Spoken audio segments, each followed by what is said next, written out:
Why did God allow Satan to test Job, a man the Bible itself describes as blameless, upright, and one who feared God and turned away from evil? This question has echoed through generations because the story feels painful, confusing, and deeply human. The Bible begins the story of Job not on earth, but in heaven, where Satan appears before God. Satan does not accuse Job of sin.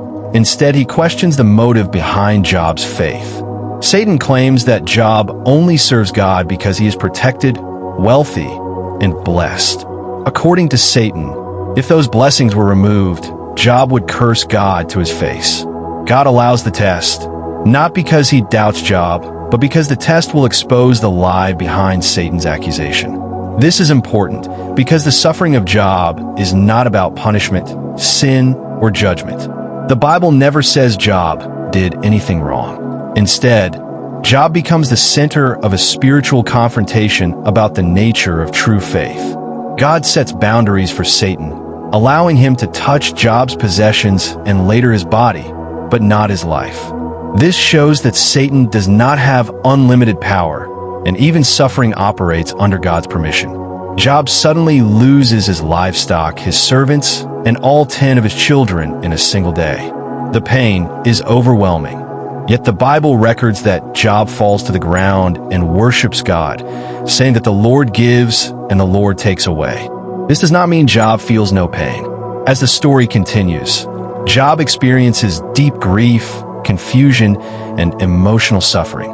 He curses the day he was born, but he does not curse God. When Satan is allowed to strike Job's body, Job is covered with painful sores from head to toe. His wife, overwhelmed by grief, tells him to curse God and die, yet Job refuses. He acknowledges that both good and trouble can come within God's allowance. Job's friends arrive and sit with him in silence for 7 days, which is the wisest thing they do.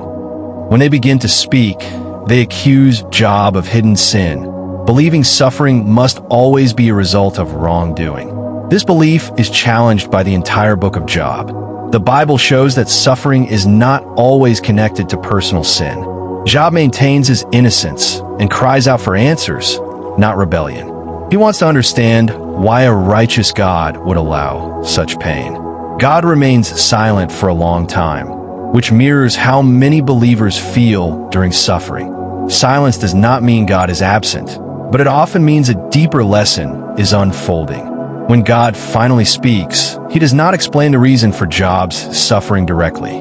Instead, God reveals his power, wisdom, and authority over creation.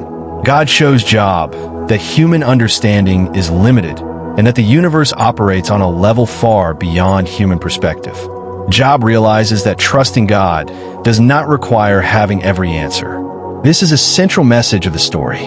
Faith is not proven when life is easy, but when obedience remains even in confusion. God rebukes Job's friends for misrepresenting him, showing that religious explanations can be wrong even when they sound logical. In the end, God restores Job's health, wealth, and family, giving him more than he had before. This restoration does not erase the pain Job experienced, but it shows that suffering is not the final chapter.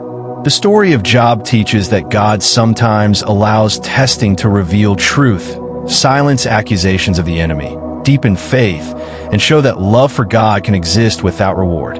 Job never learns about the heavenly conversation that caused his suffering, yet his faith becomes a testimony for generations. The Bible uses Job's story to remind believers that pain does not mean abandonment, silence does not mean absence, and suffering does not mean God has lost control. God allowed the test, but he never stopped being sovereign, present, and purposeful.